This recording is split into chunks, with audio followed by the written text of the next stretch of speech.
Let's take a little trip down memory lane. Welcome to MsMojo, and today we're looking at the cast of Sabrina the Teenage Witch. Where are they now? The only thing that's forever is our love for you. Very heavy. Very creepy. For this list, we'll be looking at the stars of the live-action Sabrina the Teenage Witch and seeing what they've been up to since the TV series' end in 2003. I'm in control. Yes. And I am one step closer to the White House. Number 10, Martin Mull. I would say good morning, but I work in a public high school, so there are no good mornings for me. Loser! Heard it? Mull was a regular on the show from seasons 2 through 4, portraying the vice principal turned principal of Westbridge High, Willard Kraft. Mull seemed to always prefer TV over film, previously starring in old sitcoms like Mary Hartman, and Roseanne. Oh, listen, I know it's slow, but isn't there something menial you could be doing? Well, we're talking to you. He has continued his prolific work in television throughout the 2010s, and was even nominated for an Emmy Award for his brief role as Bob Bradley in Veep.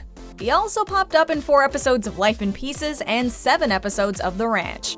In addition, he has retained main roles, having starred in both Dads and The Cool Kids. Unfortunately, both shows were canceled by Fox after just 1 season. I'll explain it all to you later when I'm off the phone with Bert Dillard. Number 9, Elisa Donovan. I'm going out with Josh tonight, and I can't decide what to wear. Hot and sexy, or cool and coy? Donovan was a relative latecomer to Sabrina, having played her tutor and third housemate Morgan Cavanaugh between seasons 5 to 7.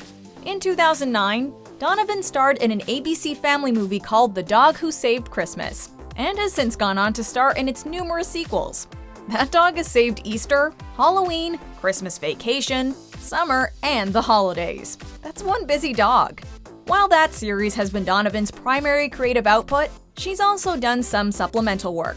In 2014, she reunited with Joan Hart for an episode of Melissa and Joey, and in 2017 she starred as Mary in a crime drama called MDMA. Well, I didn't expect to see you here, Damien. What? No, this isn't Damien, this is Joe. Oh no, this is Damien Del Marco. Number 8, Lindsay Sloan. Boy, you really don't flee from controversy, do you? Sloan had a small but important role, playing Sabrina's best friend Valerie Burkhead throughout the 2nd and 3rd seasons. Sloan has enjoyed a prosperous career since leaving Sabrina behind. In 2011 and 2014, she appeared as Charlie Day's fiancée Stacy in the 1st and 2nd Horrible Bosses, respectively. I love you so much. I love you too. That said, most of her work has remained on television. From 2014 to 2017, she had a recurring role as Tina on the USA Network comedy Playing House. But perhaps her most substantial recent role is that of Emily in CBS's The Odd Couple. She remained a series regular throughout the show's 3 seasons and 38 episodes. Hey, Emily, where's your sister? Until I was 10, I thought Where's Your Sister was my last name. Number 7, Soleil Moon Frye. I haven't carved a pumpkin since I was 6. Playing Sabrina's mortal college roommate Roxy King was Soleil Moon Frye. Frye's on-screen creative output was a little slow throughout the 2010s, but the 2000s saw her transitioning to voice work. She provided the voice of Jade in Bratz, Starrin' and Stylin', and Zoe in The Proud Family. In the early to mid-2010s, Frye hosted the 3rd season of the lifestyle show Home Made Simple between 2013 and 14. Frye's time has mostly been spent away from the cameras. In 2013, she released a party planning book titled Let's Get This Party Started, and the following year founded a party decoration company called Moon Frye.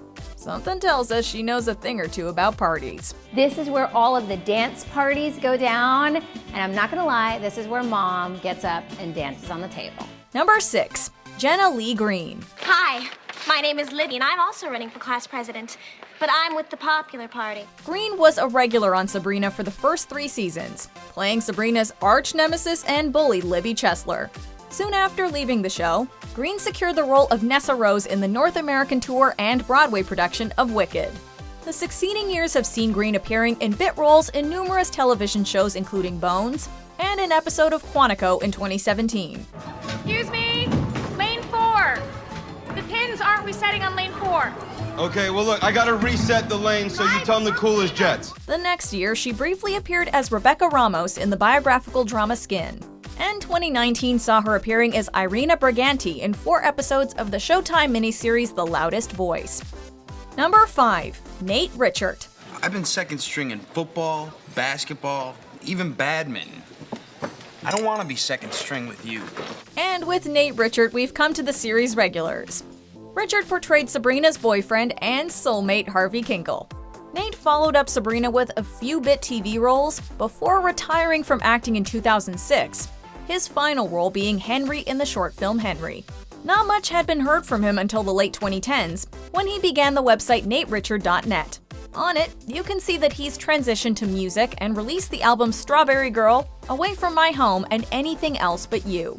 He also has an eponymous YouTube channel where he's published some music and released some creative work, like Olivia's Justice, Out to Lunch, and a commercial parodied called Box O' Christ. Have you lost faith in the flavor of your savior?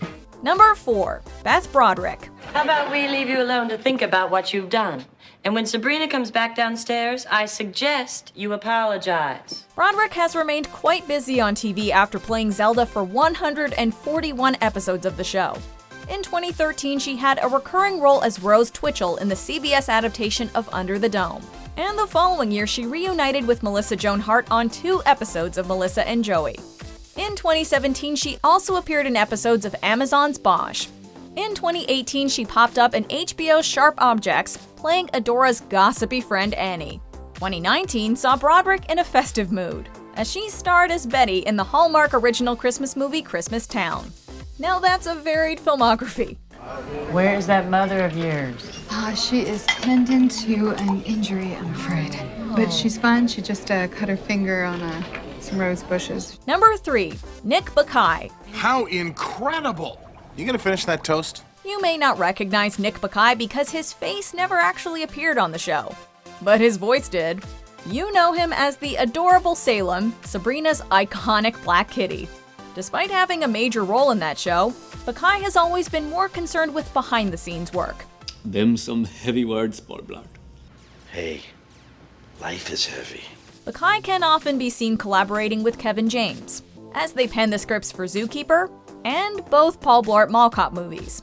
Bakay also wrote for James's sitcom The King of Queens in the mid-2000s. Bakay is now heavily involved in the CBS comedy Mom, serving as executive producer and writer of over 40 episodes. Second floor sitting room! That's fun to say. Number 2. Caroline Rhea. The bad news is, we're going to a family reunion. Acting alongside Beth Broderick as the Spellman sisters was Caroline Rhea. Despite doing a lot of prolific acting, Rhea has remained a comedian first and foremost. Throughout 2017 and 18, she appeared as a panel contestant on both Funny You Should Ask and Match Game. When Caroline Rhea heard about the TV series Naked and Afraid, she thought it was a show about her last trip to the blank. She also landed her own video clip game show on the Game Show Network called Caroline and Friends, which aired from July through October of 2018. But that's not to say she's left acting behind entirely. In 2019, she began playing Judy in the Disney Channel Sydney to the Max. And in 2020, she will reprise her role as Linda from the animated TV series in the feature-length film Phineas and Ferb the Movie Candace Against the Universe. I'm gonna go pick up a few things. You boys stay out of trouble, okay? Okay, Mom. Before we continue, be sure to subscribe to our channel and ring the bell to get notified about our latest videos. You have the option to be notified for occasional videos or all of them. If you're on your phone, make sure you go into your settings and switch on notifications. Number 1. Melissa Joan Hart. Okay, then we should go to Harambee, Africa. It's in the deepest, darkest part of the continent, right next to the gift shop. Fear not, for Sabrina herself has not faded away into irrelevance. Like her co-star Beth Broderick, Hart has done some Christmas movies in the mid to late 2010s, starring in the Lifetime films A Very Nutty Christmas and Christmas Reservations. But like a lot of her co-stars, Hart's heart remains in television. From 2010 to 2015, she executive produced and starred in her own sitcom Melissa and Joey. Wow, that is great news and totally unexpected. She also did some work behind the camera, having directed 6 of the show's episodes. Throughout 2019, she starred as Liz in Netflix's No Good Nick, but the show was canceled after 1 season. 2019 also saw Melissa continuing her directorial work, having helmed 2 episodes of The Goldbergs that year. What with rumors of a Clarissa Explains It All reboot in the works, and Hart herself reportedly in talks for a role, we can say with certainty that yep, Sabrina's doing just fine. Now, when can I expect meal service, huh? I'm sorry, it's a 40-minute flight, so we won't even be coming by with the beverage cart. What about peanuts? This gentleman right here took the last bag. If you don't want me taking them, don't leave them in the back of the bottom drawer in the galley.